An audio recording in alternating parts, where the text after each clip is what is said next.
You know, my hair's all kind of messed up. Should they take that as a foreshadowing for how absolutely messed up this movie is? Spoilers.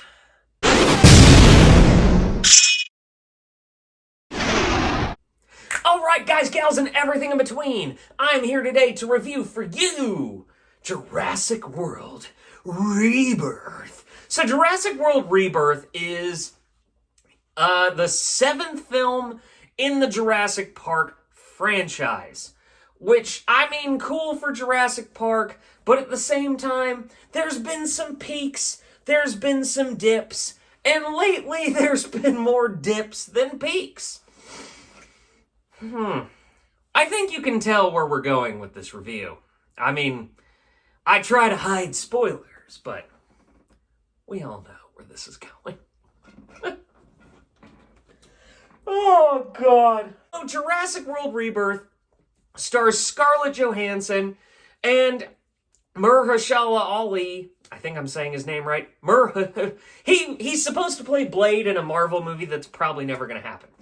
Mahershala Ali, and directed by Gareth Edwards, whom I personally love because he did the 2014 Godzilla film. He also did that film Monsters, and one of the only Star Wars films I kind of tolerated, Rogue One.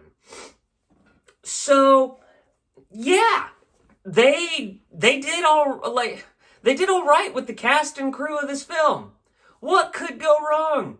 Except for the story is so pointless. This movie never needed to happen. This actually should have been called Jurassic World Afterthought. It's like one of those movies that I feel like there was supposed to be a rights retention issue, and they literally just threw this on the screen to say we still own the rights to the film. That's about all I can say. It's not good. This is a tired franchise. And, you know, after Dominion, I know that it was split. I enjoyed parts of it, didn't like other parts of it. I thought maybe they'd put this to bed for a little bit, or, I had a little faith in Gareth Edwards because of the fact that he wanted to do more of a horror angle. Instead, he did a pointless angle. There's no other way to say other than this film is entirely pointless.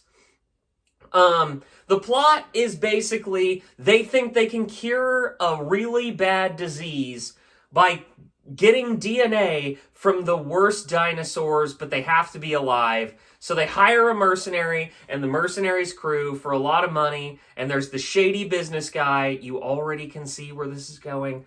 And they go to a new island because apparently nothing in Dominion mattered. The dinosaurs living amongst us doesn't matter anymore.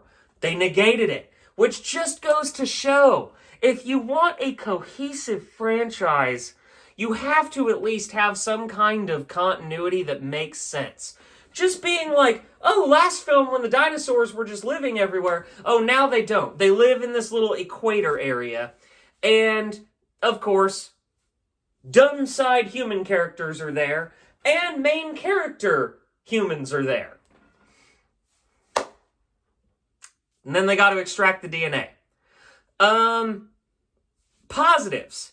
I will say that this film had a few positives. I call this a roller coaster segment film where it's like you're bored to tears, roller coaster that's fun. Bored to tears, roller coaster that's fun. Like you're in the queue line waiting to ride the next ride at Disneyland. Or, I'm sorry, because it's Jurassic World, Universal Studios.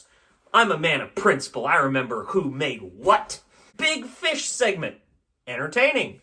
T-Rex raft scene, which they ripped out of the Michael Crichton book that they never got to do, which was amazing. Roller coaster segment.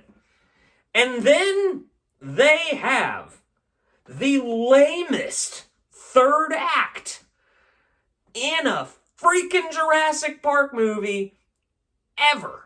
And it might be one of the lamest third acts I've ever seen. Because once you realize the quest, like this video game quest, is done, Nothing else happens. The movie is just like, oh yeah, cool, let's leave now. And then some dumb crap happens, and they're like, oh, well, this is inconveniencing our leaving. And then they leave. And it's over. That's the movie. The third act has no climactic resolution. They bring in a big dinosaur that's not a dinosaur to show up to be around and do nothing. They bring in these dinosaurs that are supposed to be like these dinosaurs from the cool toys I had in the early 2000s as a kid, and I still love those toys, and I'm offended that that's what they thought those things were, but they weren't. And then they do that, and they bring the toys to life, and they do virtually nothing. And then after that, they're like, and movie's done. And that's it, dude. The movie's pointless. It was a side quest.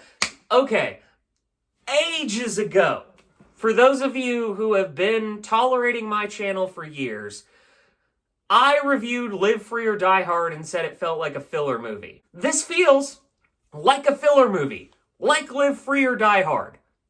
Scarlett Johansson was boring, and the characters were uninteresting.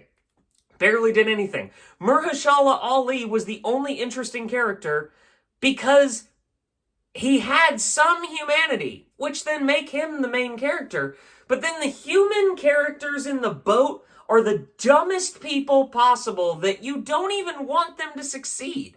So there was no point to this movie. Literally, the movie ends without anything getting resolved, and they go, wow, that was sure inconvenient. Yeah, I was also inconvenienced by going to the grocery store and having the lady with 3 shopping carts in front of me. That's about as much as this movie had a point. Wow, how far have we fallen with this freaking franchise? I really enjoyed those roller coaster segments. That's it. So I gotta say, have this movie as background noise. There's no other point. Alright guys, gals, and everything in between, did you like this movie? Did you not? Don't forget to like and subscribe. We got plenty more videos coming to you. Love you guys.